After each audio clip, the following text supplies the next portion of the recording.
Viewers, इस topic को अंग्रेजी में देखने के लिए देखिए हमारा इंग्लिश यूट्यूब चैनल।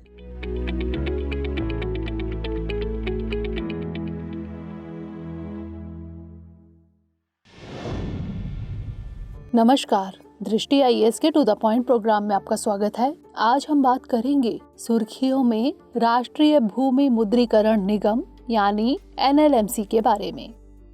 सबसे पहले जान लेते हैं कि यह चर्चा में क्यों है। हाल ही में केंद्रीय मंत्रिमंडल ने राष्ट्रीय भूमि मुद्रीकरण निगम यानी national land monetisation corporation NLMC की स्थापना को मंजूरी दी। इसका गठन भारत सरकार की पूर्ण स्वामित्व वाली कंपनी के रूप में किया जाएगा। अब जान लेते हैं NLMC के बारे में। इसे पहली बार वित्त मंत्री द्वारा केंद्रीय बजट 2021-22 में प्रस्तावित किया गया था। यह 100% सरकारी स्वामित्व वाली एक कंपनी होगी। इसकी आरंभिक अधिकृत अंश पूंजी यानी शेयर कैपिटल 5,000 करोड़ रुपए, जबकि चुकता अंश पूंजी यानी paid up share capital 150 crore रुपए होगी। यह संस्थान वित्त मंत्रालय के प्रशासनिक अधिकार क्षेत्र में स्थापित किया जाएगा। अब जान लेते हैं इसके संरचनात्मक ढांचे के बारे में। NLMC एक बोर्ड द्वारा शासित होगा। इस बोर्ड में संबंधित मंत्रालयों के सचिवों के साथ साथ रियल एस्टेट व्यवसायी, निवेश बैंकर आदि शामिल होंगे।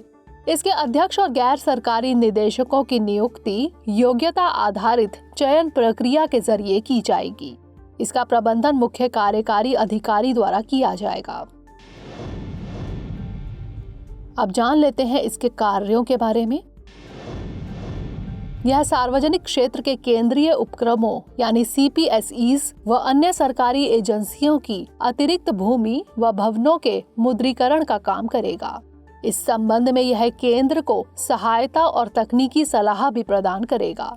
यह अन्य सरकारी संस्थाओं को उनकी अधिशेष गैर प्रमुख परिसंपत्तियों यानी नॉन कोर एसेट्स की पहचान कर पेशेवर और कुशल तरीके से उनका मुद्रीकरण करने में सलाह और समर्थन देगा।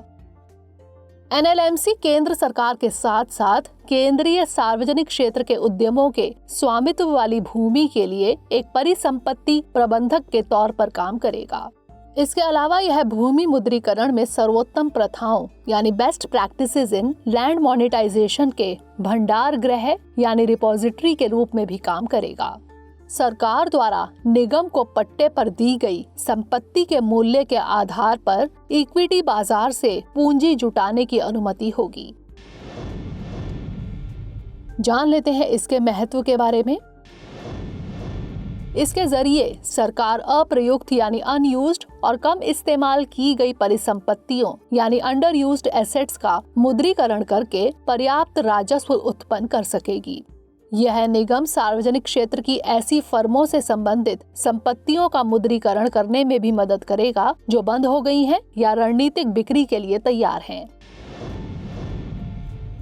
अब नोट कर लेते हैं आज का अभ्यास प्रश्न। राष्ट्रीय भूमि मुद्रीकरण निगम के संबंध में निम्नलिखित कथनों पर विचार कीजिए। 1. यह 100% सरकारी स्वामित्व वाली कंपनी होगी। 2. इसे पहली बार वित्त मंत्री द्वारा केंद्रीय बजट 2021-22 में प्रस्तावित किया गया था। उपर्युक्त में से कौन सा यहाँ से कथन सही है या फिर है? केवल 1, केवल 2, 1 और 2 दोनों, या फिर ना तो 1 और ना ही 2? इसका उत्तर हमें कमेंट सेक्शन में जरूर भेजिएगा। अगले सेशन में किसी नए टॉपिक के साथ मिलेंगे। तब तक के लिए धन्यवाद।